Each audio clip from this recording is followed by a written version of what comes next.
Ladies and gentlemen, welcome to Talk Spicy. I'm Coach Gene Clemens. Thank you for joining me wherever you are joining me. Rate the show, comment, agree, disagree, but whatever you do, keep it spicy. 5-star ratings are appreciated. If you're joining me on the YouTube channel, make sure you like, make sure you subscribe. Hopefully you had a great weekend. I'm looking forward to a fantastic week. I had an interesting week. Not even gonna lie to you. Some revelations in the boy's life may cause some changes. But change isn't necessarily a bad thing. We're always changing. We're always constantly evolving. And so anytime you are presented with new information, you should always be looking to use that information to your benefit to help you continue to progress in life. I received some new information. I am in the process of adjusting. And so that's how it goes. Some of the new information some of the information that we had as coaches that we've always told players, or some of the things that we may have to look at revisiting. On Friday, I made a post on Twitter that says a couple things we have to reluctantly stop saying as athletic coaches in high school. One, if you can play, they will find you. And two, if you work hard, good things will happen. And it's almost sad that I have to come on here and say those things, but those just are not, they're just not stamps anymore. It used to be, hey, if you could play, they'll find you was a stamp. Like, yo, I'm a baller. They're going to find me. I'm going to get an offer. I'm going to be able to continue my athletic career. That used to be a thing. That's no longer a thing. And it's no longer a thing because the competition is just too vast. For every U, there's another 50, 60, 70 U's running around. And actually, the sad part is, not sad, but just the interesting part, is that they're not even running around far away from you. So it makes it really easy for a team, a college, to not be able to distinguish you from somebody else. So we can't just say, well, if you can play, they'll find you. We can't just say that. I have examples to the contrary. A young man who did everything right. He's a good young man, has an athletic pedigree, is an extreme athlete, has all the measurables, runs fast, jumps high, has the production, two-way player. He's going to a Division II school. I have been evaluating talent forever. He is a bona fide Division I football player. He's going to Division II school. And why? Is it his attitude? No. Is it his grades? No. Is it the lack of production? Nope. Is it competition? No. It's because people couldn't find him. That's all I can think of. Well, they obviously just didn't find him. Or, if we want to be more cynical about it, they never were trying to find him. They didn't want to find him. They didn't have a need to find him. Why? Because they had already found what they were looking for. And there was no reason to go looking for him. Whatever it is, we can no longer, with a straight face, look at these kids, look at these young men, these young women, and say, if you can ball, they will find you. No, you can't. You can't just sit back and wait for them to find you. Now, here's the caveat to that, right? That doesn't mean that you have to go and transfer schools. That doesn't mean that you have to go and seek out a school where they will find you. What you need to do is you need to make your presence felt beyond just where you are. So you have to get out to these colleges. Not necessarily to all of these camps and combines and clinics, unless they're on a college ran by a college team. Instead of going to some of these mega camps, which I think are good, but I always question who they're sending. Are they sending a decision maker, or are they just sending a guy? Like how productive is the mega camp for you as a player if they're sending the graduate assistant? Because now that graduate assistant has probably been sent there on a mission to see specific kids. So that graduate assistant is only going to focus on those specific kids. So the best way to make sure that people see you is to go right into their backyard. And instead of paying hundreds of dollars to play 7-on-7s and mega camps and exposure combines, you know what? Spend the $30, the $40, whatever it is, to go to a particular school's camp. Take time out of your schedule to not only text someone, but send them an email off of a program so that they know you are interested, so that they understand you are interested. If they don't know you're interested, then they can't find you. See, the whole point of if you can play, they will find you means that they can find you. But if they don't know you exist, then how are they going to find you? They don't know you exist. How are they going to be able to tell that you can play? They can't. So with all of that, you have to do more now. Because they have more now, you have to do more now. So that's where all of this comes in at.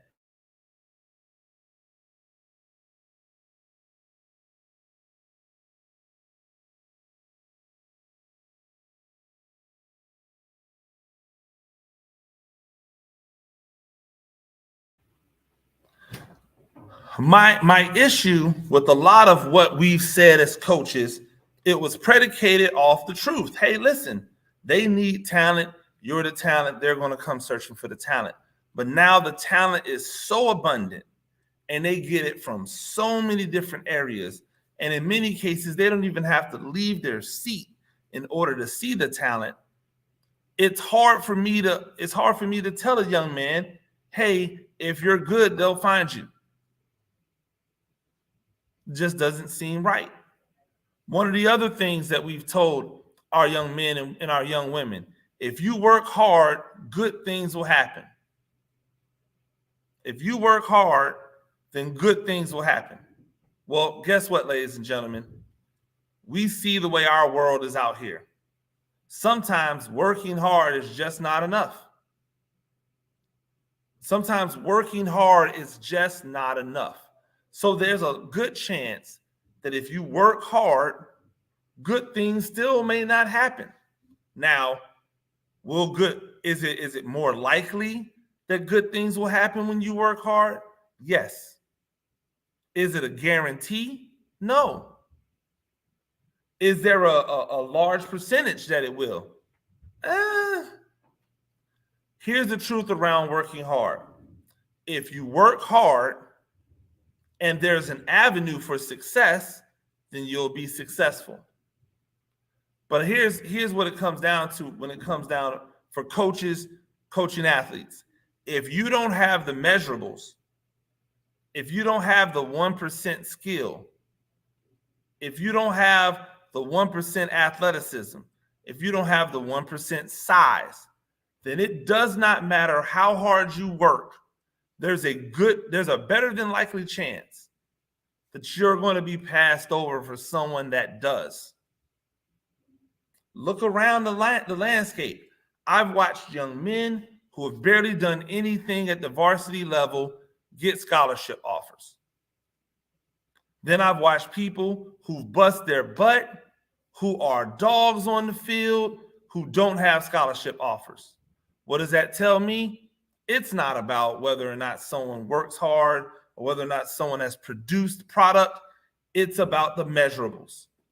And if it's about the measurables and only about the measurables, because we believe if we get them in our system in 4 years, we're going to turn, or in 2 years, we're going to turn them into something, because we don't think they're actually being coached in high school. Yes, that's the arrogance of college coaches, ladies and gentlemen. They don't think your kids are really being coached. And the arrogance of high school coaches is to believe that they can do things just as good as a college coach can. Here's the funny part. Both of them are right. For college coaches, there are a lot of high school coaches who are not coaching people up the right way. For high school coaches, there are a lot of college coaches that are mediocre at their job, and you could easily do what they do when given the resources. But back to the thing. If you're a 6'1", 240-pound defensive end, you're probably not going to Georgia to play defensive end. You're probably not going to Georgia at all. They're not looking for hard work alone. Hard work is not enough.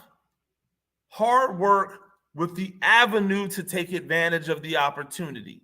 And the avenue for athletes, the avenue is size, elite level athleticism, elite level skill.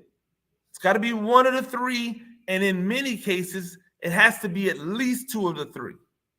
Elite level size with elite level athleticism, or elite level athleticism with elite level skill, or elite level skill with elite level size. If you have one, you might, but if you have two, you're good. If you have all three, you're probably a 5-star. We tell our kids, hey, you have to have great academics. That's true. But we don't tell you have to have great academics because great academics is what you need to get recruited. We're telling you have to have great academics so that you're not solely focusing on and leaning on your athletic talent. Because the athletic talent is only going to take you so far if the measurables don't add up. So if you work hard and you have great grades and you're undersized, then there's some avenues for you to take advantage of. But if you work hard and you're undersized and your grades suck, man. So many young men I see, young women I see, go off to college at XYZ college because that's where they got an offer from, because that's where they thought they could go play, but they're not really in love with the school that they go to. And so then they want to transfer, they want to leave for whatever reason, to research other places while I'm still fighting the good fight here, and I'm going to transfer responsibly. They just stop and they go back home and they go, oh, I'm going to go back in the spring. And the spring turns into 3 years, which turns into 5 years. And then 4 years out, people are saying, hey, man, whatever happened to you? Oh, yeah, I'm still trying to. Oh, yeah, I'm going to make it. I'm going to try. Oh, you could have been yeah, you know what I'm saying? It's just the coach didn't. No. The bottom line of if you're good enough, they'll find you is foolhardy. Don't wait for people to find you anymore. Go find them. Make them pay attention to you. Make them, and better yet, here's what I really love, make them tell you no. If you're out there and you think you can go to Georgia and play football, go to Georgia and make Georgia tell you no. That way you've at least closed that door. Okay, Georgia's not going to mess with me. I need to find someone that's really about me. Yeah, it worked out for some people to hold on to that dream. It was my dream to go to Georgia, so I went to junior college, and then I went to Georgia, and then I Things didn't work out, so I went back to junior college. I went back to Georgia. You know what? That's a 1% story. That's a 1% of 1% story. Those are not the stories that drive everyday life. The everyday life story leaves people at home working in jobs that they don't want with no type of direction. If you know school's not for you and you're just going to school to play football, and it's not at a school that has a legitimate avenue to a professional like football, what are you doing? Why are you playing? If you have a trade that you're good at, why waste your time and go to school when you can just start making money doing the trade? Yes, it comes to an end for all of us. It comes to an end for all of us. When I was in high school, I thought they would find me. I'm tall, I'm athletic, I'm smart. They didn't find me. I blamed myself. That's what allowed me to continue to tell the lie for as long as I did, because I blamed myself. I said, oh, well, if I had played the full season of football, or if I was a little, no, the bottom line was I did not have the measurables that they were looking for, and I didn't know enough to get myself out there and be seen by all these other people. I went to a couple of camps, but when I was coming through, the camp scene wasn't really that big. You got invite only like type of stuff. So if I had been able to know more about college, to know more about the process of college, I didn't know anything. I would have been out there getting myself known. I was in Florida at that time. The only colleges in Florida were all big time Division I colleges. There wasn't even UCF and USF yet. So when I came through, it was Florida, Florida State, Miami, Florida, Florida State, Miami, Bethune-Cookman, FAMU. And then you had to go to other states, but I didn't know anything. I came from nothing. So only colleges I knew about were all the big time colleges. It wasn't until the 11th hour that I learned that there were Division II and Division III and NAIA and all these other different levels. Like, I had no clue. How could I? I didn't come from anybody that was going to college to play ball. Everything that I saw was from people that were doing it in front of me. But now that you have better information and I have better information to pass on, it's my job to not only tell young men and young women what to expect, but make sure that they don't make the same mistakes that I made. You have to get out there. Don't wait for them to find you, because they may never find you. Don't wait for them to find you, because they may not be looking for you. It's not just good enough to work hard. Work hard and be really good at it. Work hard and have the measurables. Work hard and have the skills. Work hard and have the athleticism.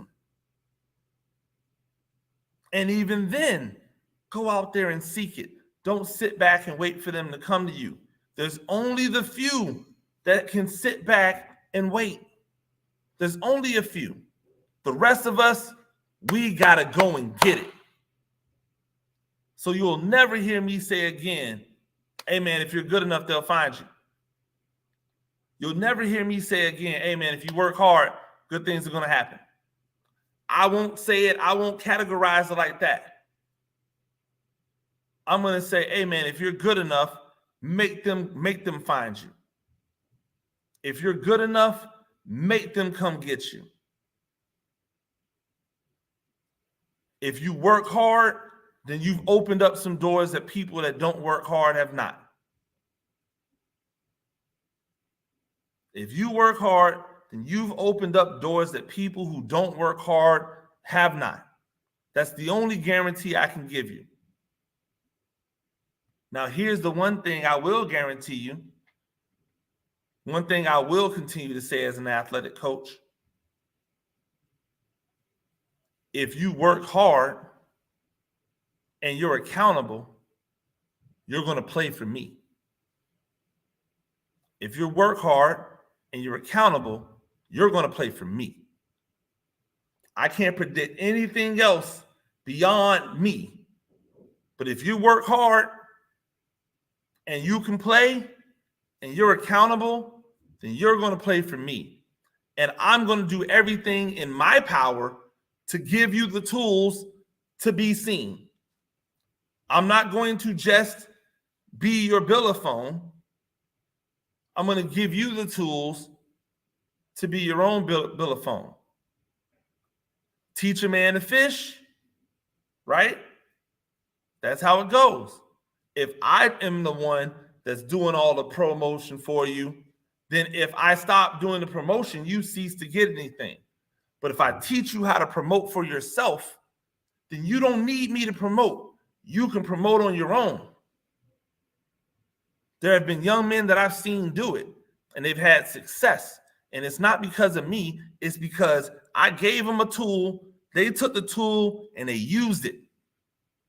So now I don't have to be in all the pictures. I don't have to be in all of the posts. It's cool. I wanted you to do it on your own. You did it on your own. Now let's get the next man to do it. It's a sad day, coaches, that we can no longer say these things. And if you can say these things, that's because you're blessed enough to have the 1%. So then it's your responsibility as a coach to ride their butt like Zorro and make sure that they don't waste the opportunity. Because most coaches don't have the guys that can afford to wait for them to find them.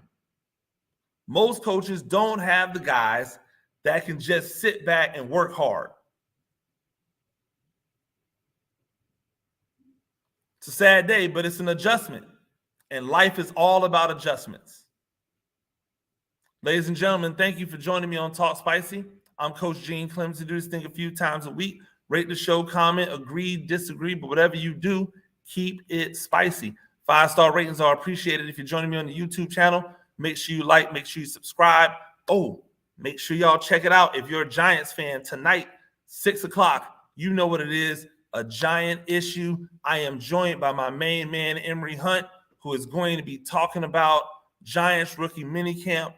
I'm looking forward to it. You should be looking forward to it. Make sure you lock in. We'll talk to you soon. Peace.